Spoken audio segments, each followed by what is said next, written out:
Hello, everyone. This is Luis Concepcion from Strategic Profit Line Trading coming to you with the plan of the week for week number 27. As always, here's our disclosures. This content is for educational purposes only. I'm not providing any investment advice, and this information is not tailored to any one individual. Past performance does not guarantee future results, and all investments involve risks, including the loss of your principal. Here's our agenda for the week. We got the news, we got provide a market overview. And then we got 34 companies reporting earnings this week. However, only 4 have confirmed. So I'm not going to be, I came up with that. I'm not going to be providing anything that's have earning this week, but I'm still going to give you 10 possibilities that, may or may not hit and something for you to look forward to into the future. Here's our results for last week. Pretty slow week. We went 1 and 2 in stocks and 1 and 2 in options. No entry was 13. FedEx and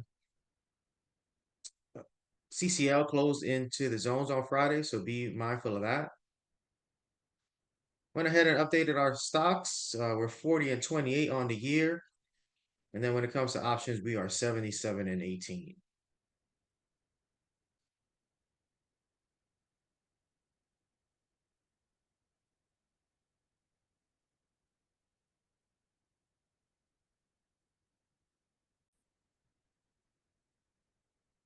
Moving into our news for the week, starting on Monday, we have PMI report 30 minutes into the open, so be mindful of that we might have volatility 30 minutes after the open. Moving on to Tuesday, early in the morning, for those of you trading futures and forex, the euro will be affected, so be mindful of that. Uh, Again, on Tuesday, we got Jerome Powell speaking at the open, so be mindful of that. That will cause volatility in the market. And then 30 minutes after that, we have the job openings report.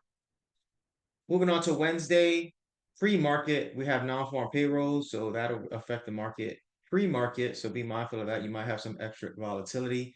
In addition, we have unemployment claims pre-market as well on Wednesday. Then 30 minutes after the open, we got another PMI report.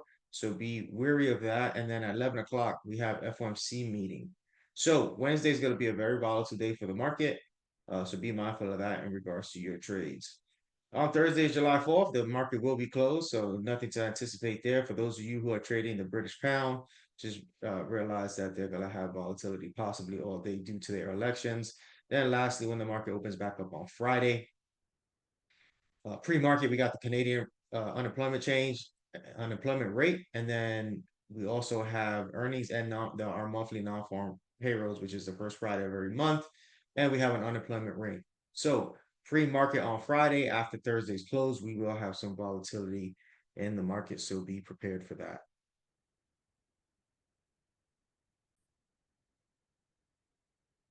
Moving into our chart, starting with the SPX, or also known as the S&P 500. You can see on Friday, this may be taking profits for the long July 4th weekend. However, it did reject the 55.23. You can see that we had a sharp decline at the end of the day, roughly 60 points. That's a big move. So be mindful of that. However, I'm still going to say we don't have supply in the S&P 500, and our first demand zone is going to come in at 53.58 to 53.25. Moving to the NASDAQ also had a rejection, didn't like the 12,000 area, and it dropped 400 points at the end of the day. You're going to see that in your tech stocks. So be mindful and aware of that we had a nice drop depending on where the market opens this weekend. We can continue the drop to come fill this gap this week, and we have a lot of news, so be mindful of that. The first level I have for you on the NASDAQ is 19,080 to 18,921. Moving on to the Dow Jones, as you can see, the Dow Jones pretty much all week was sideways, and I guess it just waited for the S&P 500 and the Nasdaq to come back down. On the Nasdaq, I'm sorry, on the Dow Jones for supply, I got 397.31 to 485, and on the demand side, we got 376.06 to 370.18. Moving on to the rut. What can I say about the rut? Our levels have not changed all year. The rut has been staying in the same place throughout the whole year. Our levels on supply is going to be 2075 and a quarter to 2138.54, and on the demand side, 1887.93 to 1847.64.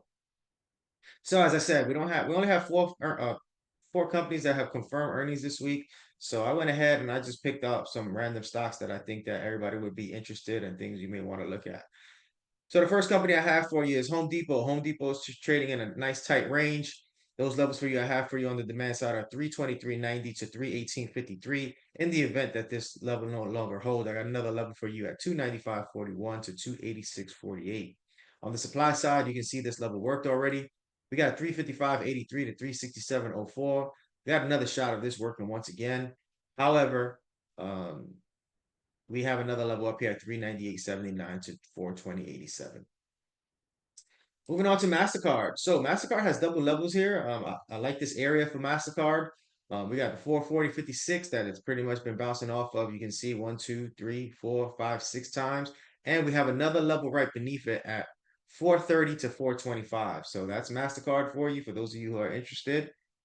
Moving on to Walmart. Walmart had a nice split this year, earlier in the year for a 3-to-1 back in February. So we got some levels for you here. That first level is going to be at 65.35 to 63.63. And then in the event of an overshoot, you got 60.78 to 59.39. Next company I have for you is Johnson & Johnson. So Johnson & Johnson is approaching this level right here. It's at 142.27 to 137.44 on the demand side. And we got a long ways to get back up to supply at 163.47 to 167.83. Moving on to a company called Fast. So Fast is approaching some demand levels here. We're currently in this level at 64.25 to 61.23. And then we have another level right underneath it at 60.75 to 59.04. For your first supply level, a supply level is going to be at 74.66 to 77.18. It's been a big hype about gold. You can see that gold put in an all-time high this year, 225.66. I have a level here for you at 203.78 to 198.63 on the demand side if we can keep having another pullback. This company's Halliburton. So cheaper stock for those of you who are looking for cheaper stocks. We got 33.65 to 30.03 on the demand side, and on the supply side, we got 44.02 to 46.92. Next company I have for you is Caterpillar. And on the demand side, I got 306.09 to 297.72 with a subsequent level right underneath it at 292.63 to 286.19. And on the supply side, 359.16 to 368.21. Next company I have is Lululemon. Lululemon has been getting bashed this year. So you can see it put in an all-time high of 516.39. It's almost to its halfway point. This level has worked already. However, I'm going to give it to you. We got 297.54 to 282.57 on the demand side. In the event this level breaks, you have another level here at 224.39 to 204.59. On the supply side, we got 385.13 to 394.35. Moving on to DoorDash. On the demand side, I got 92.46 for you to 83.46. And on the supply side, we got 126.96 to 134.05. Next company I have for you is DraftKings. DraftKings has been trading into these levels right here. We got the 34.19 to 32.03 on the demand side. And on the supply side, we got 45.79 to 51.85. In the event this level does not hold on the demand side, you got 25.09 to 22.22. The last company I have for you this week is McDonald's. McDonald's has been trading sideways pretty much all week, and it's because it's in the Dow. However, on the demand side, we're looking at this level here at 238.16 to 230.32, and on the supply side, 277.98 to 285.37. Once again, all the companies that I covered this week do not have earnings this week. Be mindful of that. These are just levels that I came up with for you, and companies I came up for you due to the fact that it's going to be a slow earnings week with only 4 companies confirmed out of the 34 that are scheduled to report.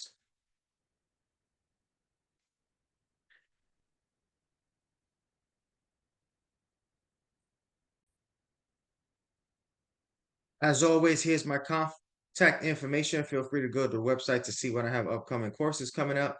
If you have any questions, comments, or concerns, feel free to email me. For those of you who are not following me on social media, feel free to do so. I post on Facebook, LinkedIn. For those of you here on YouTube, go ahead and please hit that subscribe button. With that being said, till next time, have a plan and happy trading.